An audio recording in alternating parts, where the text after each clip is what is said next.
എല്ലാവർക്കും നമസ്കാരം. ഇന്ന് ചെയ്യുന്നത് ഒരു സ്നാക്ക് റെസിപ്പിയാണ്. വടക്കൻ കേരളത്തിലെ ഒരു ഇഫ്താർ സ്പെഷ്യൽ വിഭവമായ കിളിക്കൂടാണ് ഇന്ന് നമ്മൾ തയ്യാറാക്കുന്നത്. അപ്പോൾ നമുക്ക് എങ്ങനെയാണ് കിളിക്കൂട് തയ്യാറാക്കുന്നതെന്ന് നോക്കാം.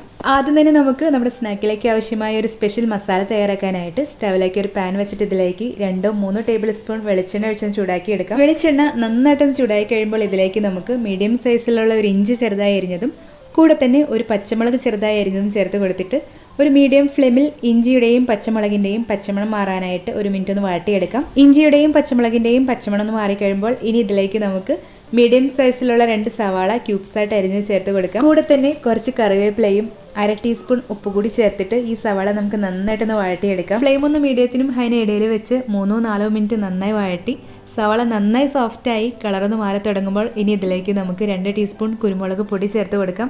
വീട്ടിൽ പൊടിച്ചെടുത്ത കുരുമുളക് പൊടി ചേർക്കുന്നതായിരിക്കും നല്ലത്. കൂടുതൽ എരിവ് വേണ്ടവർക്ക് കൂടുതൽ കുരുമുളക് പൊടി ചേർത്ത് കൊടുക്കാം. കൂടെ തന്നെ 1/2 ടീസ്പൂൺ ചിക്കൻ മസാല കൂടി ചേർക്കുന്നുണ്ട്. ഗരം മസാല ചേർക്കാൻ ഇഷ്ടമുള്ളവർക്ക് ഒരു 1/4 ടീസ്പൂൺ ഗരം മസാല കൂടി ചേർക്കാവുന്നതാണ്. മസാലകൾ ചേർത്തിട്ട് ഫ്ലെയിം ഒന്ന് കുറച്ച് വെച്ച് നന്നായിട്ട് ഇളക്കി യോജിപ്പിച്ചെടുക്കാം. ഇനി ഇതിലേക്ക് ചേർക്കുന്നത് ചിക്കനാണ്. നമ്മുടെ ഇഷ്ടമുള്ള അളവിൽ ചിക്കൻ ഇതിലേക്ക് ചേർത്ത് കൊടുക്കാം. ചിക്കൻ ഉപ്പും കുരുമുളകും മാത്രമിട്ട് വേവിച്ച് മിക്സിയിലൊന്ന് ചതച്ചെടുത്ത് ഇതിലേക്ക് ചേർത്ത് കൊടുക്കുന്നുണ്ട്. ഇടയ്ക്ക് ചിക്കൻ കടിക്കുന്ന ഇഷ്ടമുള്ളവർക്ക് ഇതുപോലെ മിക്സിയിൽ ചതച്ചെടുക്കാതെ കൈ ഉപയോഗിച്ച് തന്നെ ഒന്ന് പിച്ചുകീരി എടുത്ത് ഇതിലേക്ക് ചേർത്ത് കൊടുക്കാം. ചിക്കൻ ഇതുപോലെ വേവിച്ച് ചേർക്കാതെ ഫ്രൈ ചെയ്ത് ഇതുപോലെ ഒന്ന് ചതച്ച് ചേർത്താൽ കൂടുതൽ ടേസ്റ്റ് ഉണ്ടായിരിക്കും. ചിക്കൻ തന്നെ വേണമെന്നില്ല, ബീഫ് ഫ്രൈ ചെയ്തതോ അതല്ലെങ്കിൽ മുട്ടയൊന്ന് പുഴുങ്ങി ചെറുതായിട്ടൊന്ന് സ്ലൈസ് ചെയ്തെടുത്ത് ചേർത്ത് നമുക്ക് തയ്യാറാക്കി എടുക്കാം. ഇനി നമുക്ക് എല്ലാം ഒന്ന് യോജിച്ച് കിട്ടാനായിട്ട് 2-3 ടേബിൾ സ്പൂൺ വെള്ളം കൂടി ചേർത്തൊന്ന് ഇളക്കി യോജിപ്പിച്ചെടുത്ത ശേഷം മൂടി വെച്ച് മീഡിയം ഫ്ലെയിമിൽ 2-3 മിനിറ്റ് ഒന്ന് വേവിച്ചെടുക്കാം. ഇപ്പോൾ ഏകദേശം ഒരു 3 മിനിറ്റ് കഴിഞ്ഞിട്ടുണ്ട്. നമുക്ക് മൂടി ഒന്ന് തുറന്ന് നോക്കാം. ഇനി ഇതിലേക്ക് നമുക്ക് ചേർക്കാനുള്ളത് ഉരുളക്കിഴങ്ങാണ്. മീഡിയം സൈസിലുള്ള 2 ഉരുളക്കിഴങ്ങ് ഉപ്പൊന്നും ചേർക്കാതെ കുക്കറിലിട്ടൊന്ന് വേവിച്ച് നന്നായിട്ടൊന്ന് പൊടിച്ചെടുത്ത് വെച്ചിട്ടുണ്ട്. ഈ ഉരുളക്കിഴങ്ങ് നമുക്ക് ഇതിലേക്ക് ചേർത്ത് കൊടുക്കാം. കൂടെ തന്നെ കുറച്ച് മല്ലിയില ചെറുതായി അരിഞ്ഞത് കൂടി ചേർത്തിട്ട് ഈ ഉരുളക്കിഴങ്ങ് ചിക്കനിലേക്ക് ഒന്ന് ഇളക്കി യോജിപ്പിച്ചെടുക്കാം. ഉരുളക്കിഴങ്ങ് ഒന്ന് ഇളക്കി യോജിപ്പിച്ചെടുത്ത ശേഷം ഉരുളക്കിഴങ്ങിൻ്റെ പച്ചച്ചുവ എന്തെങ്കിലും ഉണ്ടെങ്കിൽ ഒന്ന് മാറി ചിക്കനിലേക്ക് മസാലയിലേക്ക് ഒന്ന് യോജിച്ച് കിട്ടാനായിട്ട് മീഡിയം ഫ്ലെയിമിൽ 2-3 മിനിറ്റ് പാത്രത്തിൻ്റെ ചൂടിൽ തന്നെ ഇതുപോലെ ഒന്ന് ഇളക്കി വേവിച്ചെടുക്കാം. അപ്പോൾ നമ്മുടെ മസാല ഇവിടെ റെഡി ആയിട്ടുണ്ട്. ഇനി നമുക്കിതിൻ്റെ ഫ്ലെയിം ഒന്ന് ഓഫ് ചെയ്തിട്ട് ഇതൊന്ന് ചൂടാറിയതിന് ശേഷം ഇതൊന്ന് ഷേപ്പ് ചെയ്തെടുക്കണം. അതിന് മുമ്പായിട്ട് നമ്മുടെ സ്നാക്ക് ഒന്ന് ഫ്രൈ ചെയ്തെടുക്കാനായിട്ട് ഇതുപോലെ കുറച്ച് വറുത്ത സേമിയ ഒന്ന് റെഡിയാക്കി വെക്കാം.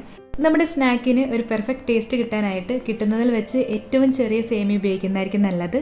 കൂടെ തന്നെ ഒരു ബൗളിലേക്ക് 2 മുട്ട പൊട്ടിച്ചൊഴിച്ച ശേഷം 2 നുള്ള ഉപ്പ് കൂടി ചേർത്ത് ഒന്ന് ബീറ്റ് ചെയ്ത് മാറ്റി വെക്കാം. ഇനി നമുക്ക് ഇതൊന്ന് ഷേപ്പ് ചെയ്യാനായി തുടങ്ങാം. അതിനായിട്ട് നമ്മുടെ മസാലയിൽ നിന്നും കുറച്ചെടുത്ത് കയ്യിൽ വെച്ചൊന്ന് ഉരുളയാക്കി ഇതുപോലെ കുറച്ച് വലിയ ബോൾസായിട്ടൊന്ന് ഷേപ്പ് ചെയ്ത് മാറ്റി വയ്ക്കാം.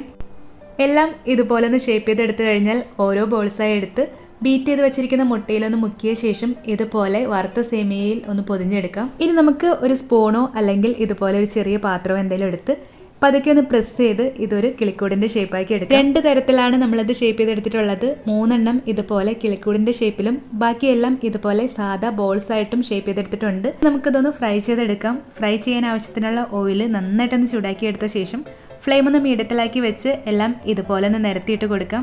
കൂടുതൽ ഓയിൽ ഒഴിച്ചൊന്ന് ഡീപ് ഫ്രൈ ചെയ്തെടുക്കുകയാണെങ്കിൽ വളരെ പെട്ടെന്ന് തന്നെ എല്ലാ സൈഡും ഒരേപോലെ ഒന്ന് ഫ്രൈ ആയി റെഡിയായി കിട്ടിക്കോളും. ഇതിപ്പോൾ കുറച്ച് ഓയിൽ ആയതുകൊണ്ട് എല്ലാ സൈഡും ഒരു ലൈറ്റ് ബ്രൗൺ നിറമായി കിട്ടുന്ന വരെ ഇതുപോലെ തിരിച്ചും മറിച്ചിട്ടിട്ടൊന്ന് ഫ്രൈ ചെയ്തെടുക്കാം. നമ്മൾ ചേർത്തിരിക്കുന്ന ചേരുവകളെല്ലാം തന്നെ വേവിച്ച് ചേർത്തുകൊണ്ട് ഉള്ളൊന്നും വെന്ത് കിട്ടേണ്ട ആവശ്യമില്ല. പുറം മാത്രം നന്നായിട്ടൊന്ന് ഫ്രൈ ആയി കിട്ടിയാൽ മതിയാവും. സേമിയയ്ക്ക് പകരമായിട്ട് ബ്രെഡ് ക്രംസിലൊന്ന് പൊതിഞ്ഞെടുത്ത് ഫ്രൈ ചെയ്തെടുത്തും നമുക്ക് ഈ സ്നാക്ക് തയ്യാറാക്കി എടുക്കാം. ഏകദേശം 2 മിനിറ്റ് കൊണ്ട് എല്ലാ സൈഡും ഒരു ലൈറ്റ് ബ്രൗൺ നിറമായി കിട്ടിയിട്ടുണ്ട്.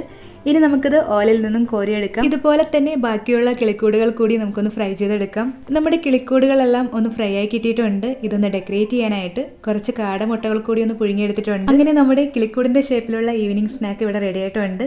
റെസിപ്പി ഇഷ്ടമായെങ്കിൽ നിങ്ങളുടെ വിലയേറിയ അഭിപ്രായങ്ങളും നിർദ്ദേശങ്ങളും കമൻറ്റ് ചെയ്യാൻ മറക്കരുത്. മറ്റൊരു റെസിപ്പിയുമായിട്ട് ഉടനെ കാണാം. താങ്ക്